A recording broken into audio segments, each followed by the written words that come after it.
Okay, Shabbat Shalom, everybody. This is our thumbnail for this video. And this is actually the fourth time I'm recording, fourth attempt. I recorded 3 previous times, and the first 2 were too long, and the third one, there was no sound. So I'm just going to have to go through this and exercise patience. So that is what our presentation is on today. The English word is very limited. Patience, what does that mean? Macrothumia and hupomone. That's what we're going to get into today. So, macrothumia means patience without reaction. And we're just going to break it down into the different words. Macrothumos is made up of 2 words. Macrothumos itself is translated often as long-suffering or long-tempered.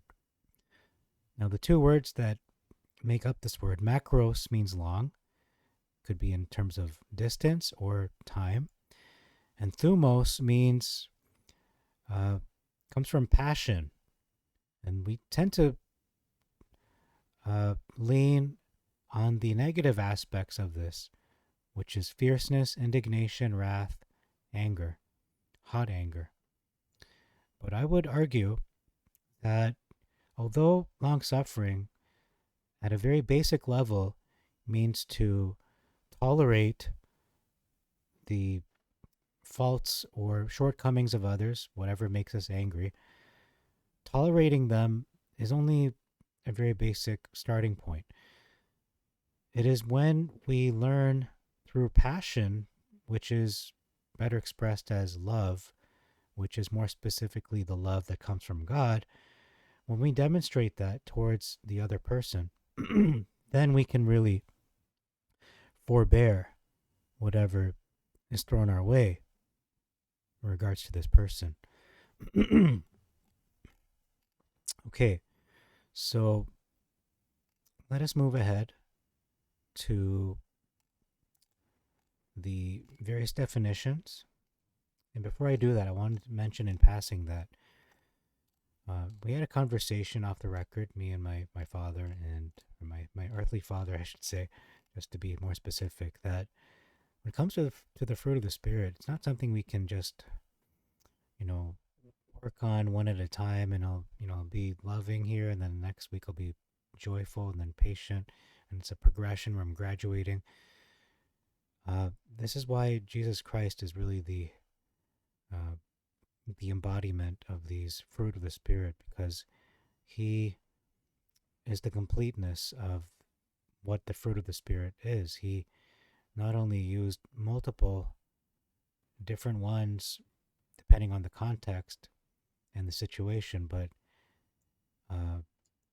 these are traits that describe who he is, who he and God are. So that's why it is the fruit, singular, of the Spirit. So he is complete. We can't just have one and say, okay, I've done long suffering, so I've got the fruit of the Spirit. No, you need all together. Such as, we look at an elephant and say an elephant is not just its trunk. It's made up of the tusks, the ears, the eyes, the tail, the feet, the body, and so on. So that's all I'll say for that. This is a really helpful section, looking at the different definitions, additional definitions. Number 1, long-tempered, as opposed to the opposite, short-tempered. Number 2, holding out of the mind before giving room to action or passion. I just picture somebody putting a pause on their emotions temporarily to be expressed at a later time, perhaps, or perhaps not at all. Number 3, a state of emotional calm or quietness in the face of provocation, misfortune, unfavorable circumstances, which tie into number 4, which is the capacity to be wronged and not retaliate, the ability to hold one's feeling in restraint without retaliating. And number 5, manifest by the quality of forbearance under provocation. And we see all these 3, 4, and 5 really being demonstrated in the life of Yeshua HaMashiach when he was wrongfully accused, when he was betrayed, when he was uh, spoken evil words to, and he was struck and scourged. He didn't return evil for evil. He kept his mouth shut. He didn't return violence for violence. He asked for their forgiveness, prayed for their forgiveness to his Father. Okay, so number 6, patience is the spirit which never gives up, for it endures to the end, even in times of adversity. And this reminds me very much of uh, Job and Abraham. Although Job initially said, "Blessed be the Lord God who has given and has taken away," eventually he reached a point where he called on God to answer to him for what he was going through. And then God had to put him in his place. But he did demonstrate very much so patience, and we're going to see that later on when we talk about Abraham. Spurgeon exhorts us to continue to put up with others, remembering the Lord's long suffering with you. Vine says macrothumia is the opposite of anger. It follows that a lack of patience often leads to wrath or revenge. Number 9, it is often used in the Old Testament, or the Tanakh, to translate the Hebrew phrase Erech Apayim, which literally means long of nose. So basically what they're saying is whenever the Hebrew Erech Ap or Apayim would appear in the Masoretic or in the original Hebrew scriptures, when they translated the Septuagint from the original, again, the Masoretic didn't exist until hundreds and thousands of years later when it was complete, they replaced Erech Ap or Erech Apayim with macrothumia or macrothumos, macrothumeo, those different cognates. It is included in the fruit of the Spirit, God's attributes. So in summary, this is probably the most important part of the presentation. It is the distinction between macrothumia and hupomone. So if you're going to remember anything from this video, it's the following. So both words generally mean the same thing. However, each one has characteristics that set it apart. So macrothumia is patience in respect to persons, dealing with human beings or perhaps even animals, but living souls. But hupomone is patience in respect to putting up with things or circumstances, as was the case with Job and his calamities. This distinction was actually put forward by Archbishop Trench, who was an Anglican in the 1800s. His quote is, "Macrothumia will be found to express patience in respect of persons, hupomone in respect of things." So that was his observation. So it is believed that in the scriptures, macrothumos, not so much that it's believed, but it is seen that it is constantly used as an attribute of Elohim, especially as it relates to man. And the difference does not end there. Sorry. Sorry about that. I don't know why that happened. In any case, I'm awake now if I wasn't awake before. So macrothumia is especially related to love, whereas hupomone is especially related to hope. The distinction between hupomone and macrothumia can best be seen in their opposites. So the opposite of macrothumia is wrath or revenge. What is the opposite of wrath and revenge? I would say the opposite of wrath is reconciliation, and the opposite of revenge is restoration. I'm going to leave it at that. Hupomone, the opposite of that is cowardice or despondency, which is a fancy way of saying losing heart. And I would also argue despondency or losing heart can be placed in macrothumia because you may, or somebody may favor someone, or you look on someone with favor, they've won your favor, but if they push the wrong button or they commit what you may uh, think of as an unforgivable sin, well, they lost macrothumia with you. You're not going to put up with the things you used to put up with them. You won't put up with them in the same way, basically, as you once did, because they've offended you severely and they've lost favor with you. Okay, so that's why so you can lose heart towards somebody that you were once fond of. While macrothumia seems somewhat more passive, neither word allows us to be apathetic. So this writer argues that macrothumia seems more passive. I would argue on the outside, yes, we may seem passive because of a lack of reaction or lack of visible emotions. Maybe you're stoic or just, a lack of any reaction altogether. You're just silent, peaceful.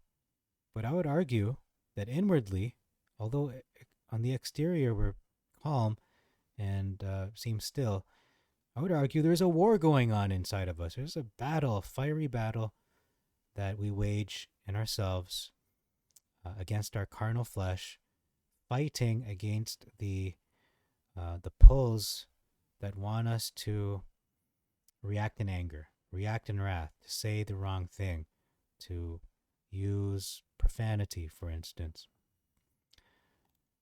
Okay, and I'm going to go back to the love aspect of macrothumia and then the hope aspect of hupomone. So, macrothumia means patience, long suffering with people, a virtue demonstrated by the Lord, one that was used in the fruit of the Spirit and not hupomone. So they say, the writer says, we should focus our efforts more on patience with people more than patience with circumstances. Now, I don't think that one takes priority over the other. I think they're both equally important. We just have to put things in the right context and react appropriately to the situation or the person. When our hupomone is tested, we grow in faith in the Lord. So, again, hupomone is related to hope because we want to obey the greatest commandment, which is to love God with all our being, with all our mind, all our strength, all our soul. And we show this because we hope in His love and His mercy towards us. We love Him and we know He loves us back. It's a two-way street. And He's not going to put us in a situation where we fail. He's not going to lead us astray. He's going to give us the suffering, the trial, the persecution, whatever it is, in order to perfect us. It is meant for our good or the good of others around us, but it is meant ultimately for good and to perfect us, to build macrothumia in us, to build character in us. So it isn't in vain. God's purposes are at work, and we must look at the bigger picture, not have not be short-sighted and look at the small picture and just look at the trial and think, like the Israelites did, that God, you've led us here in the wilderness in order to kill us all. And that was not the case. It was to test them, to see what was in their heart, and eventually to lead them into the promised land. So let us not be short-sighted, but really trust and hope in His goodness. So that is how we can do that when we tie it to the first commandment. That's showing love towards our Maker. And then the second one, when our macrothumia is tested, we grow the fruit of the Spirit by how we love and how we act. So we demonstrate our love towards each other, as Yeshua told us to do. He commanded us a new commandment: love one another as I have loved you. So we show this, we demonstrate this when we are able to bear the shortcomings of others. We are able to tolerate and forbear the things that would normally make us angry, but we do so because not to show someone up and show off that we're patient, but because we love them. It is motivated by agape, by the love that comes from God and is now inside of us, and we are led by the Spirit, and it leads us to behave in such a way. Now, I don't know what else to say about that. It's pretty straightforward. It's easier said than done, for sure. Um, but love bears all things, as First Corinthians says in the love chapter. And that is the type of love we need. Because if it's our own love and it's my own macrothumia, it's of no profit. It is not from God. It is my own efforts, my own strength, my own patience. But His patience bears all things, hopes all things, and it gives grace and mercy to those who don't deserve it. It gives forgiveness to those who do not as well. And we know God is good. He reigns. He sends rain to both the good and the evil. And then lastly, I wanted to end this video on this note. Yeshua HaMashiach said, "By this shall all men know that you are my disciples," not if you wear a giant cross around your neck, or because you keep the feast days or on the correct date, or that you keep the kosher laws, kashrut. But I'm not saying those things aren't important, but this is how you know you're a disciple of the Messiah, if you have love for one another. And how do we exemplify this love? Macrothumia, patience towards, in respect to persons. And then hupomone is how we show our love, our patience in respect to God, really, because He's in control of all life circumstances. He is the one who can do all things. Nothing is impossible or too far from Him that He could not influence and could not. He has dominion over everything. I'm not saying that everything's going to be all, flowers and rainbows, but ultimately He is good and His purpose is overall. So that's all I have for you in this video. I hope the sound worked this time. If so, I bid you all Shabbat Shalom and Maranatha.